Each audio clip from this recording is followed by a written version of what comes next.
ಮನೆಯಲ್ಲಿ ಅಶಾಂತಿ, ಆರ್ಥಿಕ ನಷ್ಟ ಇದೆಯೇ? ಶನಿ ದೋಷ ಕಡಿಮೆ ಮಾಡಲು ಪರಿಹಾರಗಳು. ನವಗ್ರಹಗಳಲ್ಲಿ ಶನಿದೇವನನ್ನ ಅತ್ಯಂತ ಕೆಟ್ಟ ಗ್ರಹ ಎಂದು ಪರಿಗಣಿಸಲಾಗುತ್ತದೆ. ವಿಶೇಷವಾಗಿ 7:30 ವೇಳೆ ಶನಿ ಪ್ರಭಾವ ಹೆಚ್ಚಾಗಿರುತ್ತದೆ. ಇಂತಹ ಸಂದರ್ಭಗಳಲ್ಲಿ ಅನೇಕ ಸಮಸ್ಯೆಗಳು ಎದುರಾಗುತ್ತವೆ. ಶನಿಯ ಕೆಟ್ಟ ದೃಷ್ಟಿ ವ್ಯಕ್ತಿಯ ಮೇಲೆ ಬಿದ್ದರೆ ಆತ ಶ್ರೀಮಂತನಾಗಿದ್ದರೂ ಬಡವನಾಗಿ ಬಿಡುತ್ತಾನೆ. ಹೀಗಾಗಿ ಶನಿದೇವನ ಕೋಪಕ್ಕೆ ಗುರಿಯಾಗದೇ ಇರುವುದು ತುಂಬಾ ಮುಖ್ಯ. ಹಾಗಾದರೆ ಶನಿ ಕಾಟದಿಂದ ದೂರವಿರಲು ಯಾವ ಪರಿಹಾರಗಳನ್ನ ಅನುಸರಿಸಬೇಕೆಂದು ತಿಳಿಯೋಣ. ಜ್ಯೋತಿಷಿಗಳ ಪ್ರಕಾರ ಒಬ್ಬ ವ್ಯಕ್ತಿಗೆ ಶನಿ ದೋಷವಿದ್ದರೆ, ಜಾತಕದಲ್ಲಿ 7:30 ನಡೆಯುತ್ತಿದ್ದರೆ ಅಂತವರು ಶನಿ ಪ್ರಭಾವದಿಂದ ದೂರವಿರಲು ಬಯಸಿದರೆ ಕೆಲ ಪರಿಹಾರಗಳನ್ನ ಅನುಸರಿಸುವುದು ತುಂಬಾ ಮುಖ್ಯ. ಹಾಗಾದರೆ ಶನಿ ದೋಷದಿಂದ ಪಾರಾಗಲು ಏನು ಮಾಡಬೇಕು? ಯಾರ ಭಕ್ತರಿಗೆ ಶನಿ ಕಾಟವಿರುವುದಿಲ್ಲ? ಶನಿ ಗಣೇಶ ಹಾಗೂ ಹನುಮಂತನನ್ನು ಮುಟ್ಟಲ್ಲ. ಜೊತೆಗೆ ಶನಿದೇವ ಕಾಲಭೈರವನನ್ನ ಸ್ಮರಣೆ ಮಾಡುತ್ತಾನೆ. ಹೀಗಾಗಿ ಗಣೇಶ, ಹನುಮಂತ ಮತ್ತು ಕಾಲಭೈರವನ ಭಕ್ತರಿಗೆ ಶನಿ ಕಾಟವಿರುವುದಿಲ್ಲ. ಯಾರು ಶ್ರದ್ಧಾ ಭಕ್ತಿಯಿಂದ ಈ 3 ದೇವರನ್ನು ಪೂಜಿಸುತ್ತಾರೋ ಅಂತವರಿಗೆ ಶನಿ ದೋಷದಿಂದ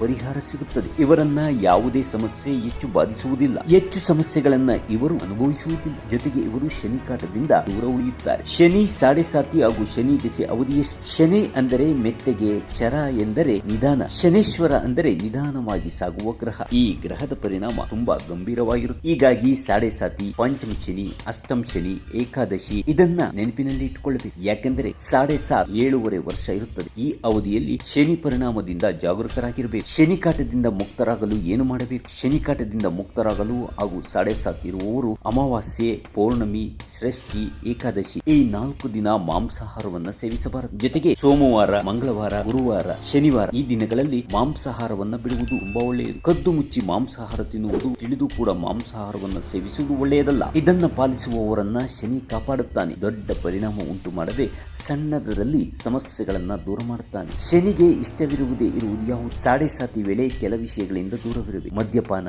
ಧೂಮಪಾನ ಮಾಡುವುದು, ಮಾಂಸಾಹಾರ ಸೇವನೆ ಶನಿದೇವನಿಗೆ ಇಷ್ಟವಾಗುವುದಿಲ್ಲ. ಶನಿ ಕಾಟವಿದ್ದಾಗ ಮಾಂಸಾಹಾರವನ್ನ ಸಂಪೂರ್ಣವಾಗಿ ತ್ಯಜಿಸಬೇಕು. ಇದರಿಂದಾಗಿ ನಿಮ್ಮ ಸಮಸ್ಯೆಗಳಿಗೆ ಕೊಂಚ ಪರಿಹಾರ ಸಿಗಲಿದೆ. ದೊಡ್ಡ ಮಟ್ಟದಲ್ಲಾಗುವ ಸಮಸ್ಯೆಗಳು ಸಣ್ಣದರಲ್ಲಿ ದೂರವಾಗ್ತವೆ. ಹೀಗಾಗಿ 7:30 ವೇಳೆ ಜಾಗರೂಕರಾಗಿರಬೇಕು. ಯಾವ ಬಟ್ಟೆಗಳು ಹಾಕಬಾರದು. ಅಲ್ಲದೆ ಶನಿದೇವನಿಗೆ ಕೆಲ ಬಣ್ಣಗಳು ಇಷ್ಟವಾಗುವುದಿಲ್ಲ. ಅವುಗಳೆಂದರೆ ಕಪ್ಪು, ನೀಲಿ, ಕೆಂಪು ಈ ಬಣ್ಣದ ಬಟ್ಟೆಗಳನ್ನು ಧರಿಸಬಾರದು. ಕಪ್ಪು ತುಂಬಾ ಅಪಾಯಕಾರಿ ಬಣ್ಣವಾಗಿದೆ. ನೀಲಿ ಮಂದಸ್ಮಿತ, ಕೆಂಪು ಬಣ್ಣ ದಾರಿದ್ರ್ಯ ಬಣ್ಣವಾಗಿದೆ. ಈ 3 ಬಣ್ಣಗಳು ಶನಿದೇವನಿಗೆ ಇಷ್ಟವಾಗುವುದಿಲ್ಲ. ಹೀಗಾಗಿ ಶನಿವಾರ ಆತನಿಗೆ ಇಷ್ಟವಾದ ಕೆಲಸಗಳನ್ನ ಮಾಡಿ ಶನಿಗೆ ಇಷ್ಟವಾದ ಕೆಲಸ ಮಾಡುವವರು 7:30 ಪ್ರಭಾವದಿಂದ ತಪ್ಪಿಸಿಕೊಳ್ಳಬಹುದು. ಹಾಗಾದರೆ ಶನಿಗೆ ಇಷ್ಟವಾದ ಕೆಲಸಗಳು ಯಾವುವು? ಶಿವನ ಆರಾಧನೆ. ಪ್ರತಿದಿನ ಸೂರ್ಯೋದಯದಲ್ಲಿ ಏಳುವುದು. ಈ ಸಮಯದಲ್ಲಿ ಮಲಗಿದರೆ ರೋಗಗಳು, ದಾರಿದ್ರ್ಯ ಮೈಗಂಟಿಕೊಳ್ಳುತ್ತದೆ. ಬೆಕ್ಕು, ಕುದುರೆ, ಕೋತಿ, ಹಸು, ಕಾಗೆ, ಮೀನು ಈ 6 ಪ್ರಾಣಿಗಳಿಗೆ ಊಟ ಹಾಕುವುದು. ಹೆಂಗಸರಿಗೆ ಯಾವ ಕಾಲಕ್ಕೂ ಅಗೌರವ ತೋರಬಾರದು. ಯಾಕಂದರೆ ಹೆಣ್ಣು ಮಕ್ಕಳಿಗೆ ಗಂಡಸರಿಗಿಂತ 7 ಪಟ್ಟು ಪವರ್ ಇದೆ. ಹೆಣ್ಣನ್ನ ಕಾಳಿಗೆ ಹೋಲಿಸಲಾಗುತ್ತದೆ. ಹೀಗಾಗಿ ಅವರಿಗೆ ಅಗೌರವ ತೋರಿದ್ರೆ 7:30 ಪ್ರಭಾವ ಹೆಚ್ಚಾಗುತ್ತದೆ. ಊಟವನ್ನು ಮಾಡುವಾಗ ಮೊದಲನೇ ತುತ್ತು ತೆಗೆದಿಡಬೇಕು. ಈ ಎಲ್ಲ ಪರಿಹಾರಗಳಿಂದ